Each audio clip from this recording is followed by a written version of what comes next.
Приветствую, друзья! То, что сейчас происходит на Земле, пугает и восхищает одновременно. Природа будто восстала и показывает всю свою мощь, а мы становимся свидетелями ее ярости. Давайте посмотрим, что случилось за последние сутки. Все это реальные события последнего дня.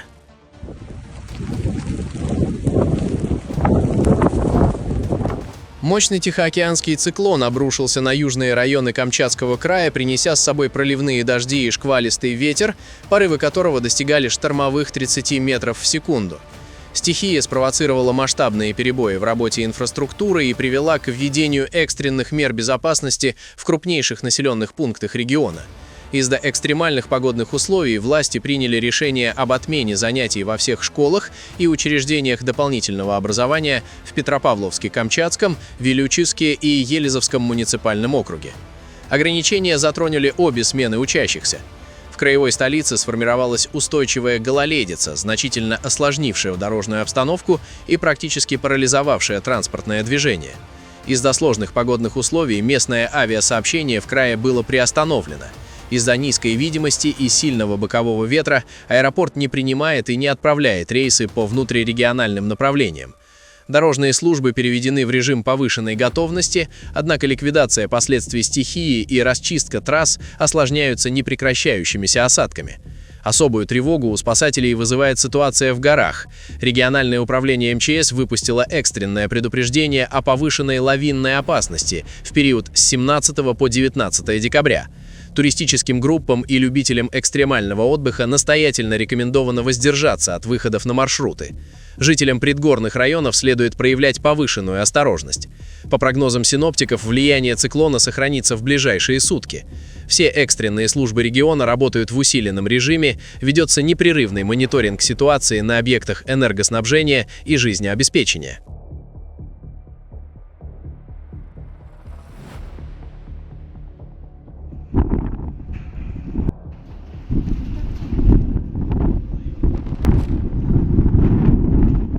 На острове Кунашир продолжается ликвидация последствий мощного циклона, который обрушился на регион, принеся с собой ураганный ветер, порывы которого достигали 39 метров в секунду. В Южно-Курильском городском округе введен режим чрезвычайной ситуации. Стихия нанесла серьезный урон энергетической системе района. Порывы ветра повалили 13 опор линий электропередачи. Без электроснабжения остались 6 населенных пунктов, включая Южно-Курильск, Отраду, Лагунное, Менделеево, Дубовое и Головнино. Без электроснабжения осталось 103 жилых дома. Помимо энергосетей, значительно пострадал жилой фонд и социальная инфраструктура. Зафиксированы повреждения кровель, фасадов и входных групп в 28 многоквартирных домах. Также нанесен ущерб объектам дорожного и сетевого хозяйства. В районном центре ураган повалил главную городскую новогоднюю ель. Администрация округа организовала экстренную помощь пострадавшим. Жители домов, оставшихся без тепла и света, расселяются в пункт временного размещения, развернутый в гостинице «Дом дружбы», где для них обеспечено горячее питание и необходимые бытовые условия на период восстановительных работ. К аварийно-восстановительным работам привлечены все оперативные и технические службы Сахалинской области. Энергетики приступят к монтажу новых опор сразу после стабилизации метеоусловий. Ситуация находится на личном контроле губернатора области.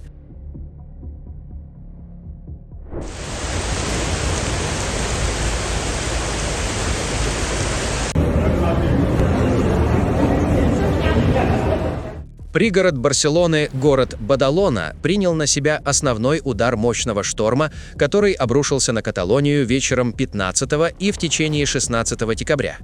Интенсивные ливни за короткий промежуток времени местами принесли более 100 мм осадков и вызвали внезапные наводнения. Улицы Бадалоны превратились в бурные реки, которые уносили припаркованные автомобили и мусорные контейнеры. Потоки воды проникли в здание и нанесли значительный ущерб инфраструктуре. Ситуация осложнилась настолько, что городской совет рекомендовал жителям избегать любых перемещений по городу. Стихия парализовала работу общественного транспорта.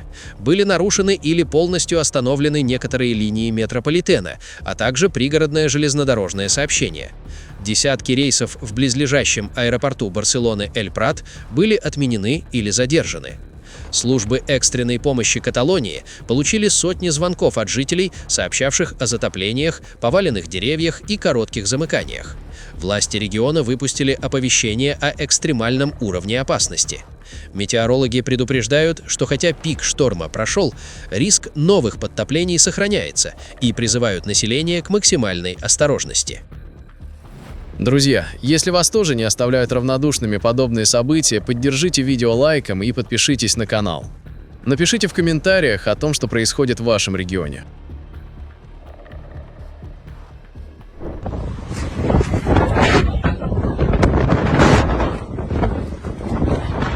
Мощный снежный буран охватил территорию Казахстана. Синоптики Казгидромета объявили штормовое предупреждение в крупнейших мегаполисах Астане, Алматы и Шымкенте и во всех областях республики. Разбушевавшаяся стихия, сопровождаемая ураганным ветром и экстремальными снегопадами, привела к трагическим последствиям и парализовала транспортную сеть страны. Наиболее тяжелая ситуация сложилась в Западно-Казахстанской области. По официальным данным, в Жанибекском, Бакей-Ординском и Касталовском районах обнаружены тела 4 сельчан, которые не смогли добраться до населенных пунктов в условиях нулевой видимости. Спасателям удалось вызволить одного мужчину, который был госпитализирован с тяжелыми обморожениями конечностей. В Касталовском районе буран обернулся трагедией для аграрного сектора. Жители одного из аулов вместе с сотрудниками департамента по чрезвычайным ситуациям в буквальном смысле откапывают из-под 2-метровых сугробов отары овец. Многие животные оказались в снежной западне по самую голову и погибли от переохлаждения и нехватки кислорода. Транспортная ситуация в республике остается критической. Введено временное ограничение движения на десятках участков дорог в Акмолинской, Костанайской, Актюбинской и Кызылординской областях. Полностью закрыт стратегический участок трассы Усть-Каменогорск-Семей. На трассе Астана-Щучинск образовались многокилометровые заторы. Спасатели эвакуируют людей из замерзших автомобилей, застрявших в снежных переметах. Ураганный ветер, порывы которого в отдельных регионах превышали 25-30 метров в секунду, вызвал массовые аварии на электросетях. Десятки населенных пунктов остались без электроснабжения из-за обрывов линий электропередачи и падения опор. Аварийные бригады работают в круглосуточном режиме, однако восстановление осложняется непрекращающейся метелью. В Астане из-за сильного снегопада зафиксировано около 100 дорожно-транспортных происшествий за сутки. МЧС Казахстана настоятельно рекомендует гражданам не покидать населенные пункты и следить за экстренными оповещениями.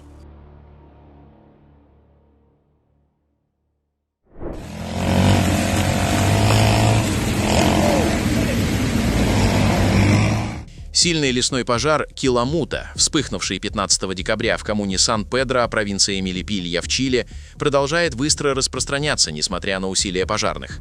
По состоянию на утро 17 декабря огнем пройдено уже более 1870 гектаров растительности. Экстремальные погодные условия, порывистый ветер и сложный холмистый рельеф способствуют стремительному продвижению фронта пламени.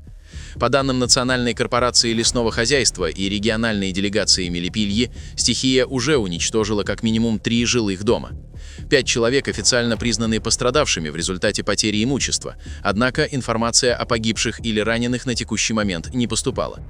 Национальная служба по предупреждению и ликвидации бедствий задействовала систему экстренного оповещения, призвав к немедленной эвакуации жителей секторов Киламута, Ло-Энканьядо, Канчилья, Лас-Патагуас, Линго-Линго и Кинканке.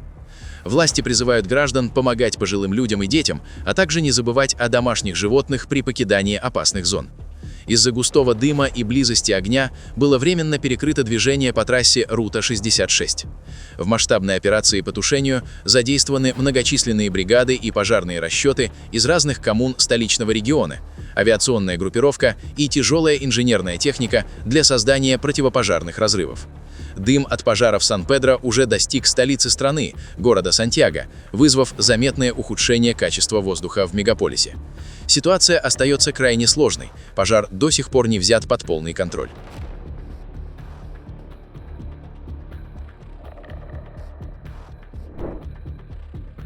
Резкое ухудшение погодных условий и внезапная гололедица спровоцировали транспортный коллапс на новой федеральной трассе «Обход Анапы». На одном из участков объездной дороги зафиксирована серия массовых аварий, в которых, по предварительным данным, получили повреждения не менее 18 автомобилей. Ситуация на трассе близка к критической. Из-за обледенения проезжей части, вызванного сочетанием высокой влажности, сильного ветра и перехода температуры через нулевую отметку, водители массово теряли управление над транспортными средствами. По словам очевидцев, в течение всего 15 минут произошло около 10 столкновений. Наиболее серьезный инцидент произошел в зоне массового скопления поврежденного транспорта, где один из автомобилей в результате столкновения загорелся. На место происшествия оперативно прибыли расчеты пожарной охраны и бригады скорой помощи. По данным дорожной полиции, значительная часть столкнувшихся машин не была подготовлена к зимним условиям и передвигалась на летней резине. Водителям настоятельно рекомендуется воздержаться от поездок по данному направлению до полной стабилизации погодной обстановки. Проливные дожди превратили побережье иранского острова Ормуз в Персидском заливе в сюрреалистический багровый пейзаж. Интенсивные осадки размыли богатую минералами почву, окрасив морскую воду у знаменитого Красного пляжа в насыщенный кроваво-красный цвет. Причиной редкого природного явления стала высокая концентрация оксида железа в вулканических породах острова. Во время сильного ливня потоки воды смывают мелкие частицы красного грунта с прибрежных скал и гор, создавая эффект кровавых рек, стекающих прямо в океан. При смешивании с морской пеной и волнами вода приобретает ярко-алый оттенок, что неизменно привлекает сотни туристов и фотографов. Местные жители называют эту красную почву гелак и традиционно используют ее в качестве уникальной кулинарной специи, а также в производстве косметики и красок. Несмотря на пугающий вид, экологи заверяют, что окрашивание воды является естественным геологическим процессом, связанным с эрозией почв. Метеорологи отмечают, что подобные инциденты происходят на острове ежегодно в сезон дождей, однако масштаб нынешнего окрашивания стал одним из самых заметных за последний год.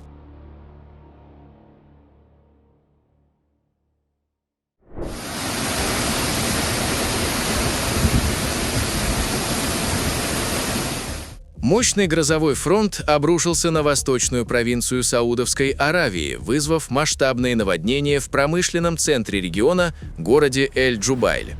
Рекордные для засушливого климата осадки привели к затоплению жилых кварталов и парализовали движение на ключевых магистралях, заставив власти перевести образовательные учреждения на дистанционный режим обучения.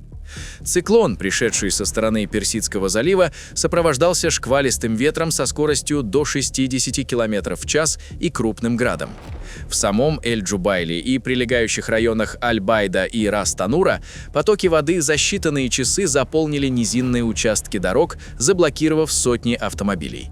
Департамент образования Восточной провинции принял решение о приостановке очных занятий во всех школах Джубайна, Даммама, Эль-Хубара и Катифа. Обучение организовано в дистанционном формате для обеспечения безопасности студентов и преподавателей в условиях нестабильной погоды. Национальный центр метеорологии Саудовской Аравии подчеркивает, что нынешний декабрь стал одним из самых дождливых за последние годы. Произошел глобальный сдвиг пика осадков с ноября на декабрь. Согласно прогнозам, нестабильная погода с риском внезапных наводнений сохранится в регионе до четверга. Гражданская оборона королевства призывает жителей Эль-Джубайля избегать поездок в открытые районы пустыни и не приближаться к местам скопления дождевой воды. На данный момент информации о жертвах непосредственно в Джубайле не поступало, однако спасательные службы остаются в состоянии повышенной готовности.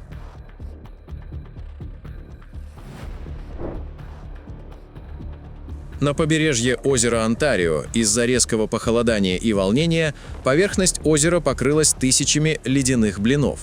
Уникальные дискообразные льдины с приподнятыми краями заполнили прибрежную зону, создав сюрреалистичный пейзаж.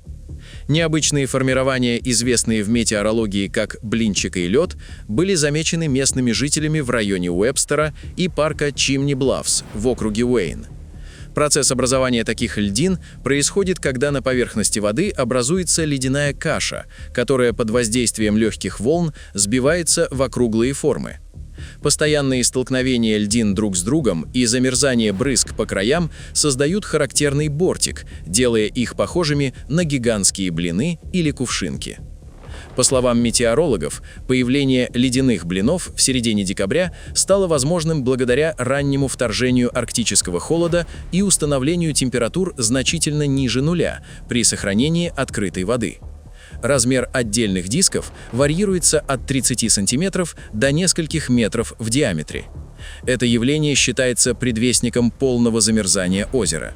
По мере стихания ветра блины постепенно замерзают между собой, образуя сплошной ледяной покров. Канадские исследователи получили редкое видео, на котором касатки и дельфины совместно загоняют косяки рыб у побережья Британской Колумбии. На видеозаписи касатки ориентируются на дельфинов и следуют за ними на глубину, что позволяет предположить, что касатки подслушивали и использовали эхолокационные сигналы дельфинов, чтобы обнаружить крупных лососей, добычу, которую дельфины сами не могут поймать и проглотить целиком. Далее, поймав лосося, касатки разделывали его на более мелкие куски, чтобы поделиться с другими касатками и дельфинами. По мнению ученых, это доказывает, что касатки и дельфины сотрудничают в поиске и разделении добычи. Раньше это явление никогда не документировалось в этой популяции. Друзья, на этом наш выпуск завершен. Будем рады видеть вас снова. Подписывайтесь и до встречи завтра в новом выпуске.